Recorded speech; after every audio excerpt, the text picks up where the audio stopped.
Sarah Martinez adjusted her blazer one final time as she walked through the glass doors of Thompson and Associates. The morning sun cast long shadows across the marble floor of the prestigious law firm's lobby. After 6 months of unemployment following her previous company's downsizing, this interview represented more than just a job opportunity. It was her chance to rebuild her career and provide stability for her 7-year-old daughter. Emma, the receptionist, a polished woman in her 30s, greeted Sarah with a professional smile. "Ms. Martinez, they're ready for you in conference room A. Take the elevator to the 3rd floor and turn right." Sarah nodded, her heart racing as she pressed the elevator button. She had prepared for weeks researching the firm's recent cases, memorizing talking points about her experience in corporate law, and practicing answers to difficult questions. The elevator doors opened to reveal a pristine hallway lined with awards and photographs of the firm's partners. Sarah found conference room A and paused outside the door, taking a deep breath. Through the glass panels, she could see 3 people seated around a large mahogany table. Mr. Thompson himself, the founding partner with silver hair and an expensive suit. Ms. Chen, the hiring manager she had spoken with on the phone, and a younger man she assumed was another partner. She knocked gently and entered when beckoned. The handshakes were firm, the introductions formal. Mr. Thompson gestured to a chair across from them, and Sarah sat down, placing her portfolio neatly on the table. The room smelled of leather and coffee, with diplomas and legal books creating an intimidating backdrop. "Tell us about your experience with intellectual property law," Ms. Chen began, her pen poised over a legal pad. Sarah launched into her prepared response, discussing her previous cases and successful outcomes. The 3 interviewers nodded appropriately, occasionally jotting notes. 20 minutes into the interview, Sarah felt her confidence growing. The questions were challenging but fair, and she was hitting her stride. Mr. Thompson leaned forward. "What would you say is your greatest weakness as an attorney?" It was the question she had dreaded but prepared for extensively. Sarah began her carefully crafted response about being too detail-oriented when suddenly, the conference room door burst open. A small figure in a bright pink dress and light-up sneakers came running into the room, her dark curls bouncing with each step. It was Emma, Sarah's daughter, who was supposed to be at school. The little girl's face was flushed, and she carried a worn stuffed rabbit under one arm. "Mommy," Emma called out, oblivious to the formal setting and the 3 stunned adults staring at her. "I found you." Sarah's face went white. Her mind raced as she tried to process what was happening. Emma was supposed to be at Jefferson Elementary, safely in Mrs. Rodriguez's 2nd grade classroom. How had she gotten here? How had she even known where to find her? "Emma, sweetheart," Sarah began, her voice shaking as she stood up from her chair. The 3 interviewers sat frozen, their professional demeanor replaced by expressions of shock and confusion. This was exactly the kind of situation Sarah had nightmares about, her personal life colliding catastrophically with her professional aspirations. Emma, however, seemed completely unbothered by the formal atmosphere. She looked around the room with curious eyes, taking in the serious-faced adults and the important-looking papers scattered across the table. Her attention focused on Mr. Thompson, who sat closest to the door. "Are you the boss?" Emma asked him directly, tilting her head to one side in that way children do when they're genuinely curious about something. Her voice carried clearly in the silent room. Mr. Thompson, a man accustomed to commanding courtrooms and boardrooms, found himself at a complete loss for words. He glanced at his colleagues, then back at the small girl who was waiting patiently for an answer. Yes, I suppose I am," he managed to say, his voice softer than it had been during the entire interview. Emma nodded seriously, as if this information was very important. "Good, I need to talk to you about my mommy." Sarah felt her stomach drop. This was it, the end of any chance she had at this job. She could already imagine the story these 3 would tell their colleagues. The candidate whose child disrupted their interview, the woman who couldn't even manage her personal life enough to keep her daughter in school during business hours. "Emma, we need to go," Sarah said, reaching for her daughter's hand. "Mommy is in the middle of something very important." But Emma stepped away from her mother's reach, moving closer to Mr. Thompson instead. The little girl's face grew serious, and she clutched her stuffed rabbit tighter. "My mommy is the best lawyer in the whole world," Emma announced to the room. "But she's been really sad because she doesn't have a job. She cries sometimes when she thinks I'm not looking, And she worries about money for my school clothes and our apartment. The silence in the room deepened.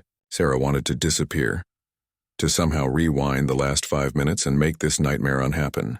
She opened her mouth to apologize, to explain, to somehow salvage what was left of her professional dignity.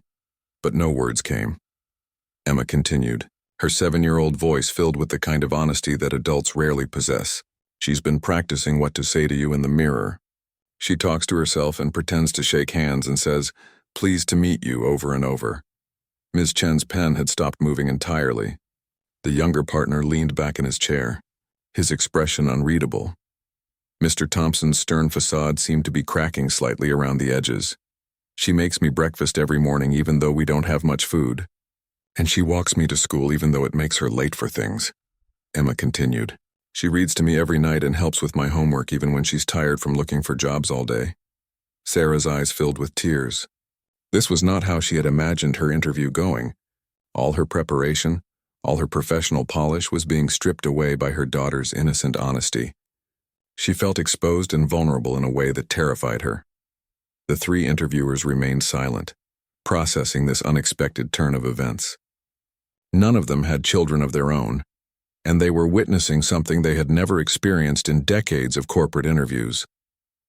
The raw honesty of a child advocating for her mother had created a moment that none of their professional training had prepared them for. Emma took another step closer to Mr. Thompson, her small hand reaching out to touch the edge of the mahogany table.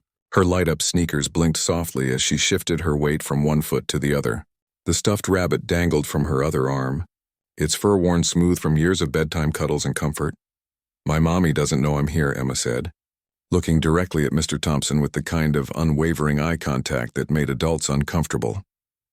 "I ran away from school because I was worried about her." Sarah's heart sank even lower. Not only had her daughter disrupted the most important job interview of her life, but she had also skipped school to do it. The professional disaster was compounding by the minute. "Emma, how did you even get here?" Sarah asked, her voice barely above a whisper.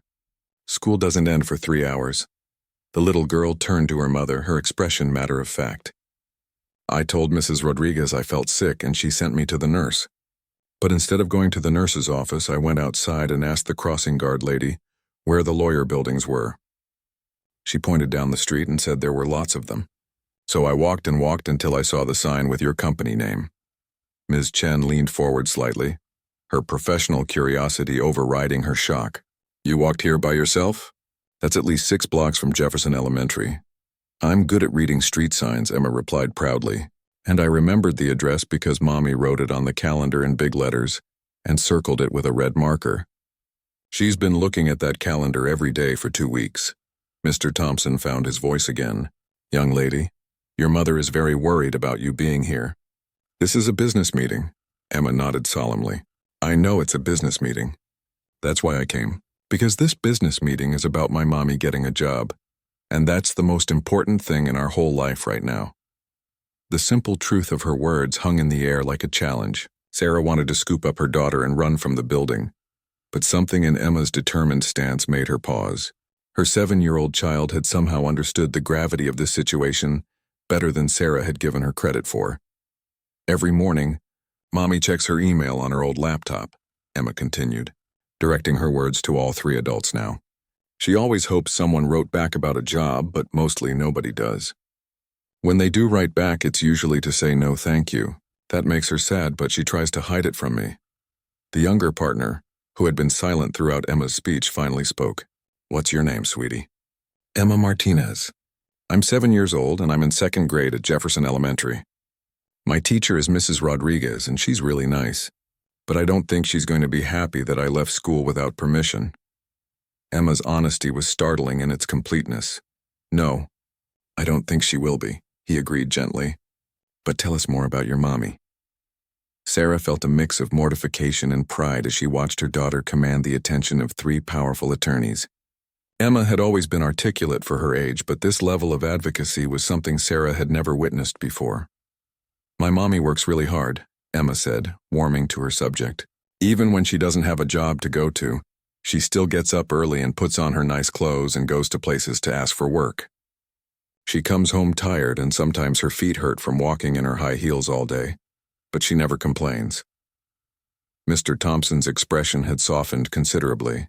He glanced at his colleagues, then back at Emma.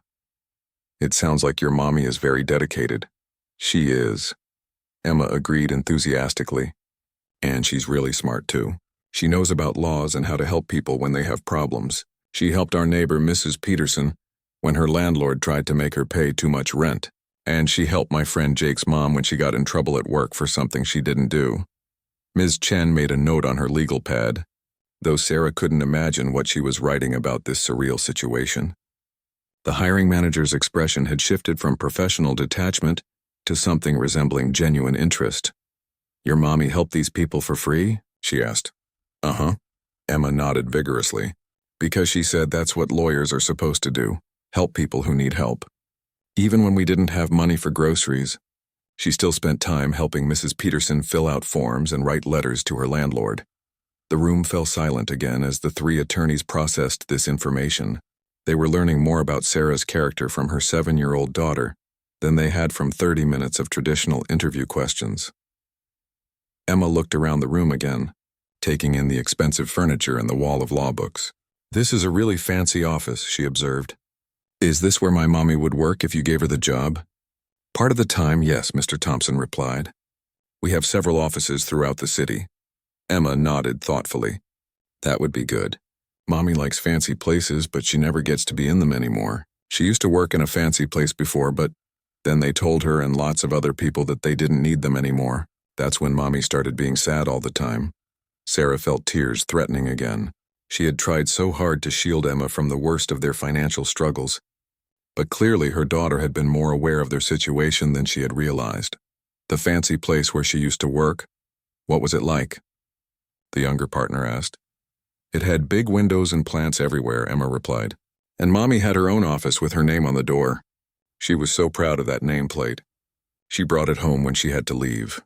And now it sits on our kitchen table. Sometimes I see her looking at it when she thinks I'm not watching.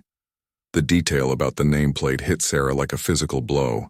She had forgotten that Emma had noticed her moments of private mourning for her lost career. The realization that her daughter had been carrying this worry and understanding was almost too much to bear. But that's not the most important thing, Emma continued, her voice growing stronger. The most important thing is that my mommy never gives up.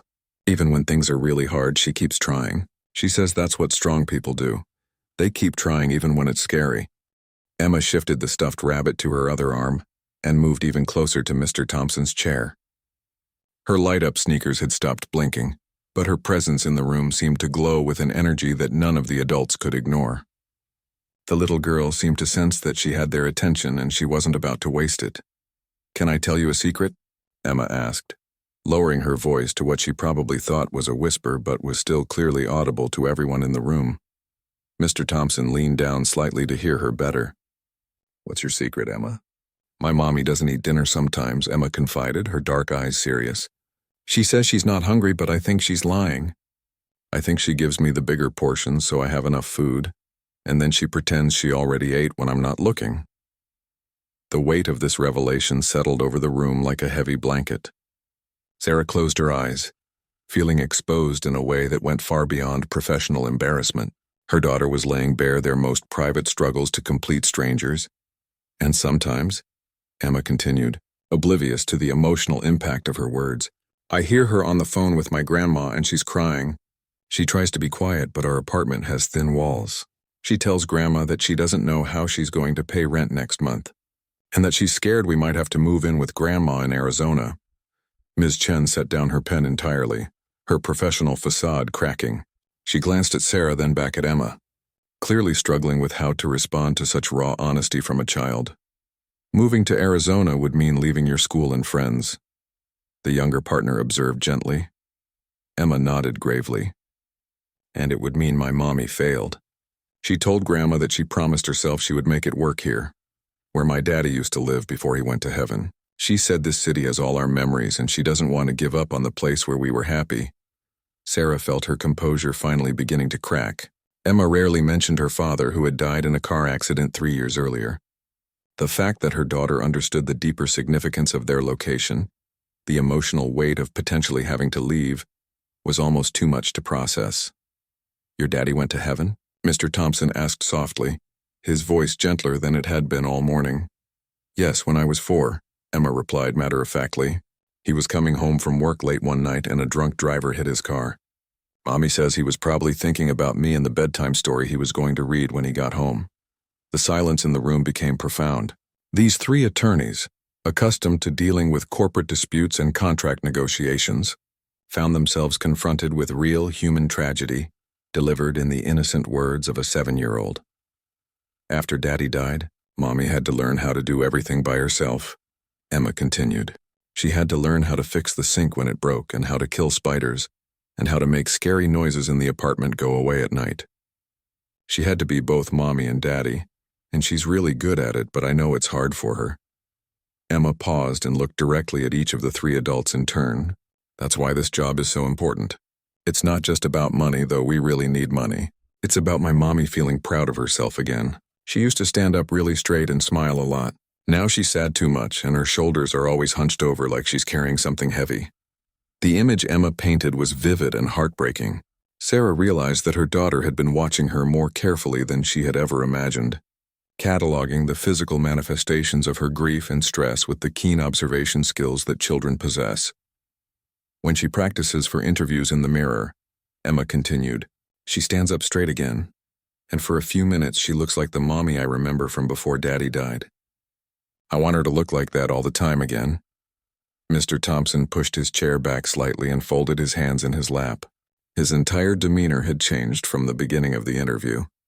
The stern, formal attorney was gone, replaced by a man clearly moved by the words of a child. Emma, he said carefully, what would you like us to know about your mother that maybe she hasn't told us herself? Emma considered this question seriously, her brow furrowing in concentration. She's afraid to talk about how good she is at her job because she thinks that sounds like bragging. But I know she's really good because people call her all the time asking for help with legal stuff, even people who can't pay her. She looked over at her mother, who was sitting rigidly in her chair, tears now flowing freely down her cheeks. And she studies really hard, Emma added. Every night after I go to bed, she reads big law books and takes notes. She says the law changes all the time, and she needs to keep learning so she can help people better.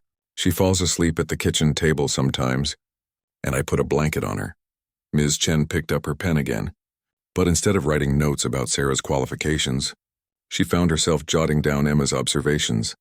This child was providing character references more powerful than any professional recommendation letter.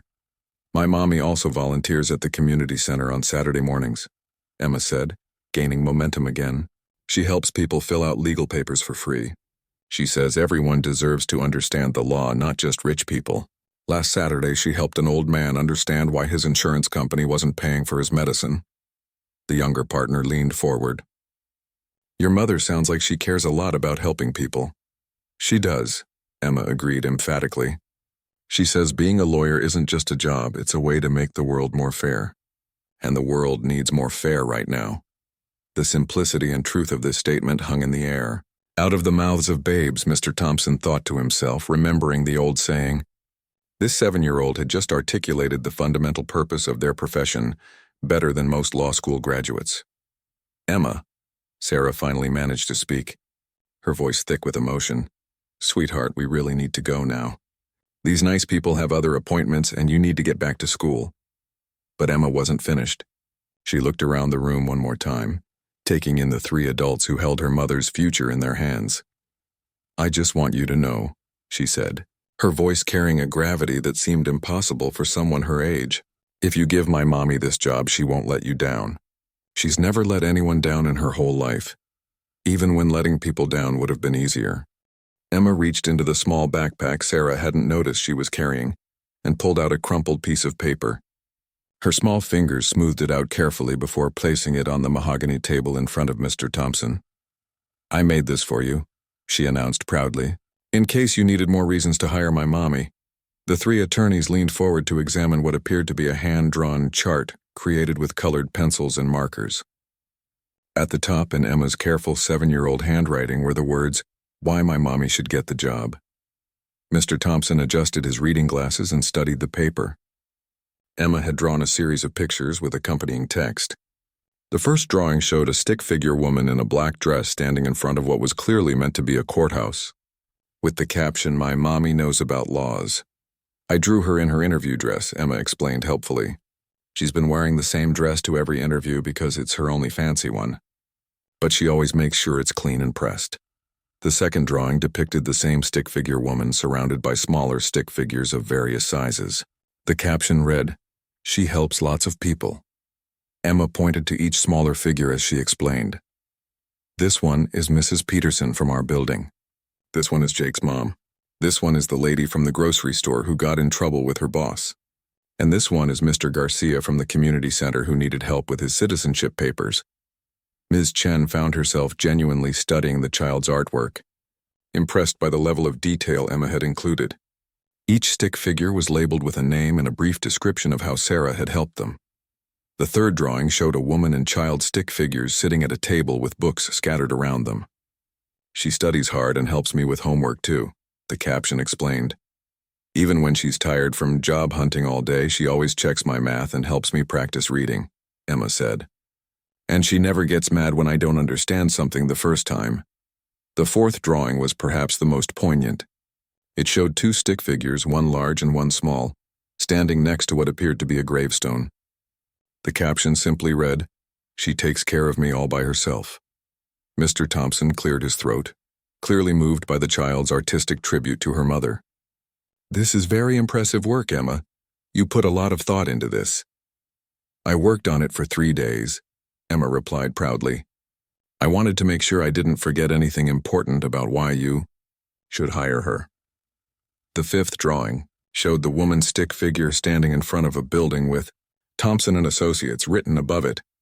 The woman figure was smiling, and there were little lines around her indicating happiness or excitement. The caption read, "She would be really happy here." "I drew her smiling because I haven't seen her really smile in a long time," Emma explained quietly. "Not since before Daddy died and she lost her other job. I miss her smile." Sarah wiped her eyes with a tissue she had found in her purse. Watching her daughter's innocent advocacy was both heartbreaking and inspiring. Emma had somehow understood the importance of this moment better than Sarah had given her credit for.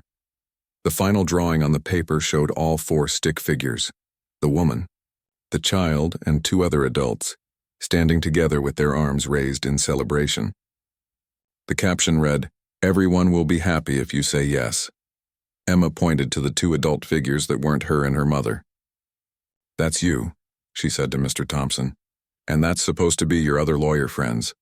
I drew you being happy too because my mommy will work really hard and make your company even better." The younger partner couldn't help but smile at Emma's logic. "You think we'd be happy to have your mother working with us?" "Of course," Emma replied with the confidence only a child could possess. "She's the best lawyer in the world. Well, maybe tied for best with some other really good lawyers, but definitely in the top group." Her qualification of her earlier statement made all 3 adults chuckle, breaking some of the emotional tension that had built up in the room. Mr. Thompson picked up the drawing and studied it more carefully. "Emma, may I keep this?" Emma's face lit up with pleasure. "Really, you want to keep my drawing?" "I think it's one of the most compelling presentations I've ever seen in this office," he replied. And there was no hint of condescension in his voice. Ms. Chen looked at her notes, then at Emma, then at Sarah. "Emma, you mentioned that your mother volunteers at the community center. How long has she been doing that?" "Ever since we moved to our new apartment," Emma replied. "She said that just because we don't have much money doesn't mean we can't help other people who are struggling too. She says helping others makes you feel better about your own problems." The hiring manager made another note, clearly impressed by this information. Pro bono work was something the firm valued highly, and they had been looking for attorneys who demonstrated a genuine commitment to community service. "And the people she helps?" the younger partner asked. "Do they all speak English?" Emma shook her head. "Some of them speak Spanish like Mr. Garcia. My mommy learned Spanish in college and she's been practicing more so she can help people better.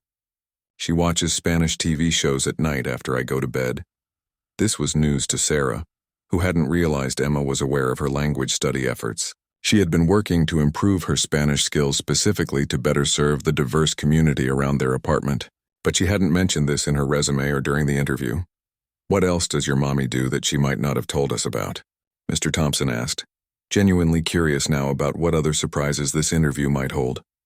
Emma thought for a moment, her finger tapping against her chin in a gesture so similar to Sarah's own thinking pose that Miss Chen couldn't help but notice the resemblance. She reads to kids at the library on Sunday afternoons, Emma said finally. She started doing it because she thought I might like having other kids to listen to stories with, but then she kept doing it even after I got too old for picture books because the librarian said she was really good at. Sarah had indeed continued the volunteer reading program long after Emma had moved on to chapter books. She found joy in seeing other children discover the magic of stories, and it helped fill the lonely weekend hours when she wasn't job hunting. Oh, and she teaches computer classes for older people at the senior center once a month, Emma added. She says older people shouldn't be left behind just because technology changes fast.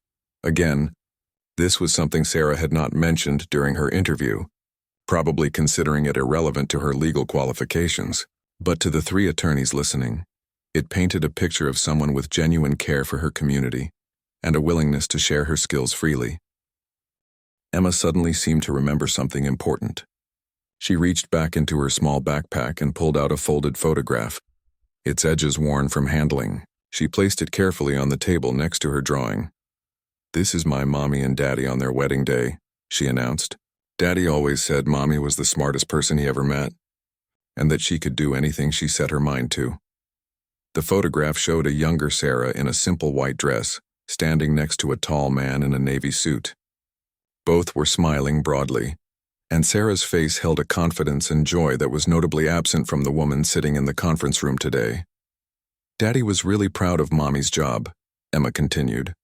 "He used to brag to all his friends about how his wife was this amazing lawyer who helped people solve their problems. He kept newspaper clippings of cases she won in a scrapbook." Mr. Thompson picked up the photograph and studied it carefully. The woman in the picture bore little resemblance to the nervous, defeated-looking person who had walked into his office that morning. The transformation that grief and financial stress had wrought was stark and sobering. "Where is this scrapbook now?" Ms. Chen asked gently. "In our closet," Emma replied. "Mommy doesn't look at it anymore because it makes her too sad, but I like to look at it sometimes. It reminds me that my mommy used to be really successful and happy, and I think she could be again if someone just gave her a chance." The simple wisdom of this statement hit all three adults simultaneously. Here was a 7-year-old child who understood something profound about hope and resilience, about the difference between temporary setbacks and permanent failure. "I brought the picture because I wanted you to see what my mommy looks like when she's not worried all the time," Emma explained. "I thought maybe if you could see how happy she used to be, you might want to help her be happy again." Sarah found herself unable to speak. Her daughter's insight into her emotional state was both astounding and heartbreaking. Emma had been carrying this burden of worry, this understanding of their situation, far longer than Sarah had realized. The younger partner leaned back in his chair, clearly processing everything he had heard. "Emma, it sounds like you and your mommy take care of each other." "We're a team," Emma agreed solemnly. "After Daddy died, Mommy said we had to be extra strong for each other. She said families stick together no matter what happens." She paused and looked directly at Sarah for the first time since beginning her impromptu presentation. "But I think Mommy has been doing most of the taking care of, and I haven't been helping enough. That's why I came here today. I wanted to help her for once." The emotional weight of this statement filled the room. Sarah finally found her voice, though it came out as barely more than a whisper. "Emma, sweetheart, you help me every single day just by being you." Emma smiled at her mother, then turned back to the three attorneys. "I have one more thing to show you," she said, reaching into her backpack again. This time she pulled out a small notebook with a colorful cover depicting cartoon characters. She opened it carefully and showed them pages covered in Emma's handwriting, with different colored pens used for different entries. "This is my gratitude journal," Emma explained.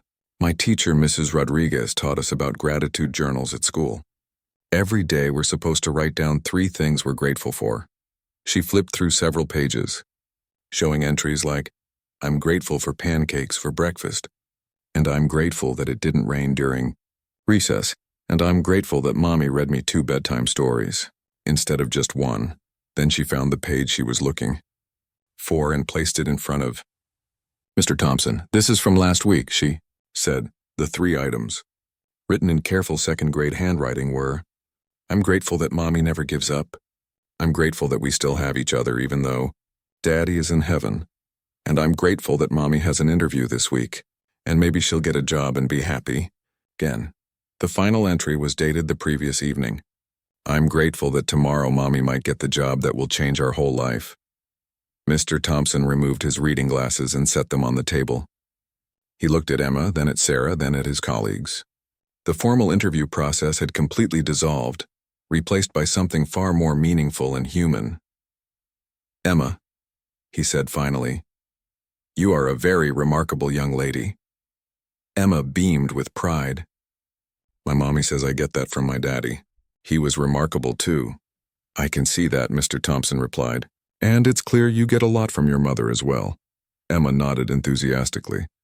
She teaches me new things every day, like how to be brave even when you're scared, and how to keep trying even when things don't work out the first time, and how to help other people even when you need help. Yourself, she looked around the room at the 3 adults who had been listening to her for the past 30 minutes with rapt attention. No, I'm just a kid and maybe I shouldn't have come here and interrupted your meeting, Emma said, her voice growing more serious. But my mommy is the most important person in my whole world, and I couldn't just sit in school knowing that you were deciding whether to give her a job or not. She picked up her stuffed rabbit and hugged it close to her chest. If you don't give her this job, she'll be okay. She'll keep trying and keep being strong because that's who she is. But if you do give her this job... Emma's voice trailed off as she tried to find the right words. If we do give her this job, Ms. Chen prompted gently. Emma's face lit up with the brightest smile any of them had seen all morning. If you give her this job, she'll work harder than anyone has ever worked for you. She'll help so many people and solve so many problems and make your company proud that you chose her.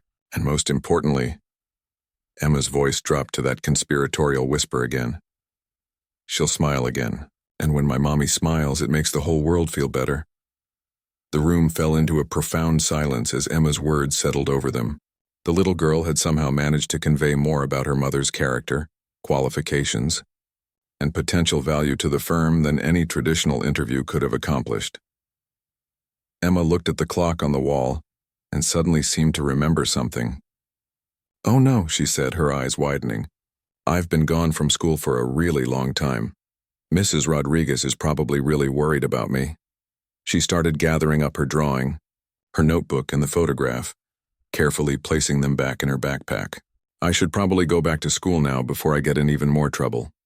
But Mr. Thompson held up his hand gently. Wait just a moment, Emma. Before you go, I want to ask you something. Emma paused in her packing, looking up at him expectantly. If your mother gets this job, what do you think will happen? He asked. Emma's face grew thoughtful as she considered the question seriously. Well, first she'll probably cry happy tears because she's been waiting so long for good news. Then she'll call Grandma and tell her we don't have to move to Arizona. Then she'll take me out for ice cream even though we shouldn't spend money on treats, because she'll be too excited to think about being careful with money. She paused, then continued with growing enthusiasm. And then she'll go to the store and buy real groceries instead of just the cheapest stuff.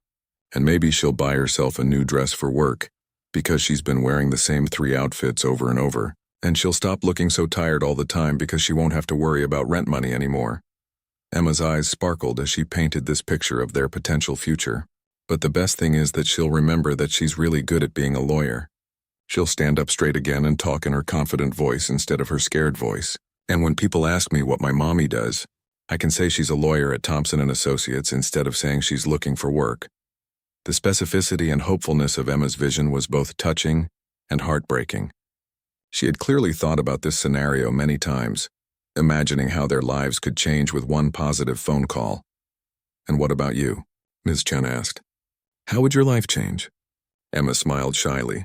I could invite friends over to our apartment without being embarrassed about how empty our refrigerator is.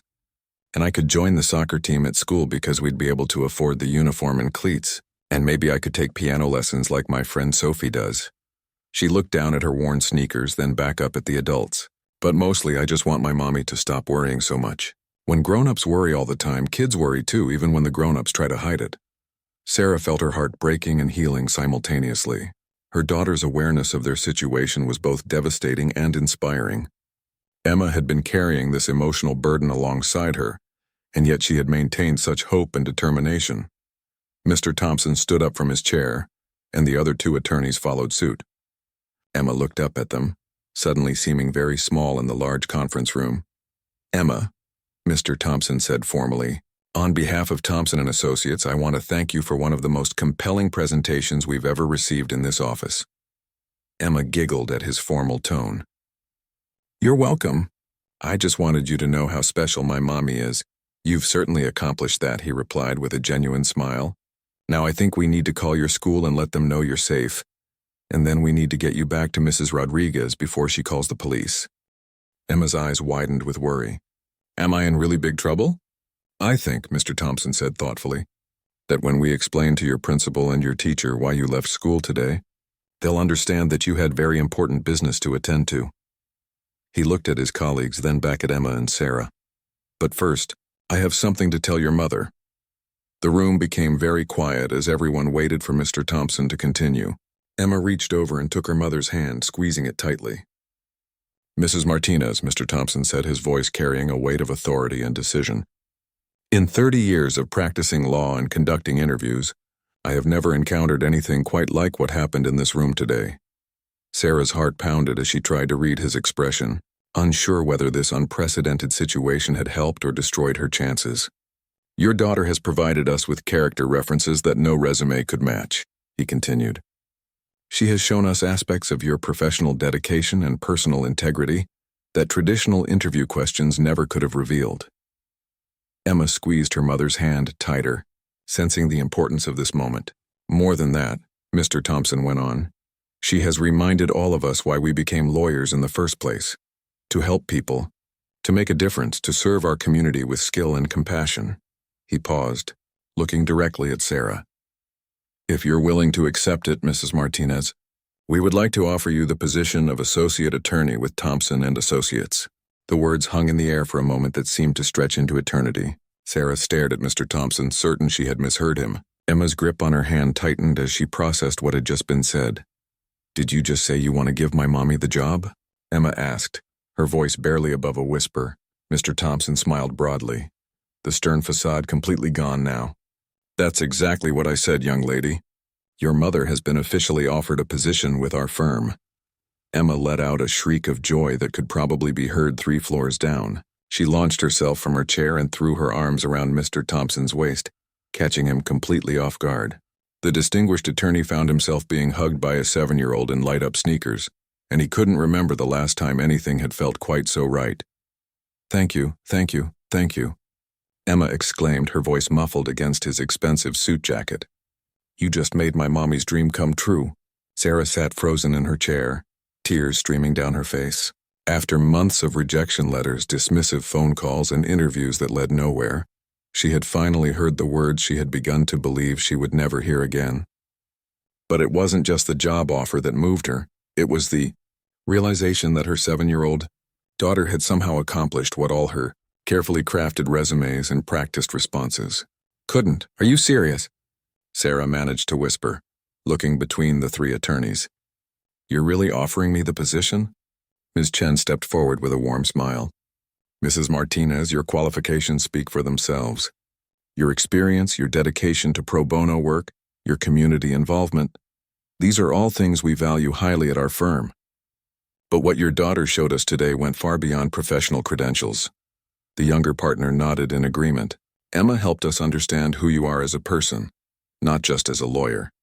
She showed us your integrity, your resilience, your commitment to helping others even when you're struggling yourself.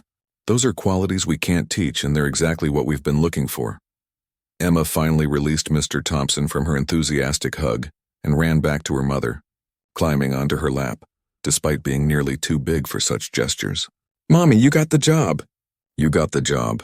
We don't have to move to Arizona." Sarah wrapped her arms around her daughter, holding her close as the reality of the situation began to sink in. She had a job. A real job with benefits and a steady paycheck and the chance to practice law again. The financial pressure that had been crushing her for months was finally lifting. "When would you like me to start?" Sarah asked, her voice still shaky with emotion. "How about Monday?" Mr. Thompson suggested. That will give you the weekend to celebrate and prepare. Emma clapped her hands together excitedly. Can we call Grandma right now and tell her the good news? Sarah laughed through her tears. Yes, sweetheart, we can call Grandma. And Mrs. Rodriguez.